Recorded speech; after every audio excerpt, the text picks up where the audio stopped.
correspondent there in Almaty. Well, I'm joined now by Livia Paggi, head of the political risk section at the consultancy GPW and an expert on the region. Thanks very much for joining us. What do you make of this latest crackdown by the government and the fact that things seem to have gone a bit quieter?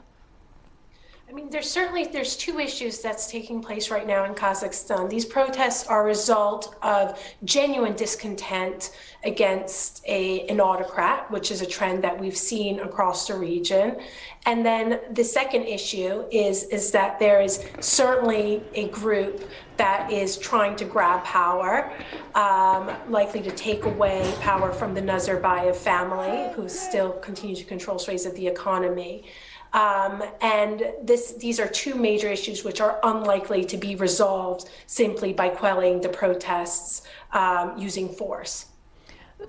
Is it possible that this could escalate in your view and lead to any kind of regime change, or are the levers of power still too strong, especially with the backing of Russia, as we've seen? There's still quite a lot that's unknown. What we do know is that the Nazarbayev family is reported to have left the country. They fled. They do control many of the country's main assets in oil and gas and banking sector and mining, among others. Even before the events today, we are aware that there's been a lot of competition behind the scenes, a lot of struggle to get a hold of these assets from the family. So this struggle is likely to continue. It remains unclear whether they will be able to come back and rule or not at this stage. But certainly this is the biggest escalation of conflict we have seen since the collapse of the Soviet Union, and it's posing the biggest challenge we've seen to the Nazarbayev family. And why has it escalated so much from basically, protests initially about fuel prices? I mean, we could say that, inflation, poverty, the pandemic, all of these have compounded the poor living standards in the country and aggravated the situation, especially in the western part of the country where there's the oil producing regions, which are particularly poor. And this gave way to sort of uncontrolled riots throughout the country. And then on the other hand, what we do see is that these groups who are looking to gain power from the family are really opportunistic and have taken advantage of this discontent.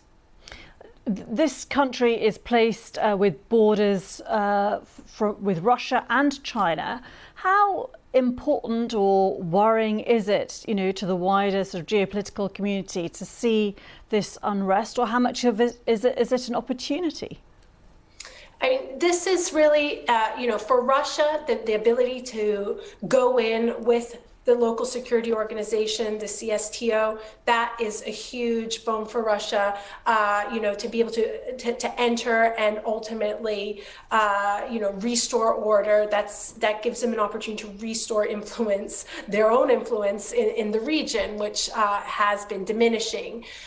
China has been relatively muted so far, but China has huge economic interests in Kazakhstan, so they will certainly be watching very closely what's happening. There are reports that they control about 20% of the Kazakh oil and gas sector. And certainly, what happens in Kazakhstan is part of a wider trend of unrest of what we've seen in Ukraine now. NATO next week is meeting with Russian authorities to discuss the situation, and certainly Kazakhstan will be on the agenda. So it is certainly by having the CSTO enter in with its troops, it's turning a domestic issue into a much wider geopolitical issue. Livia Paggi from the GPW consultancy, thank you very much indeed.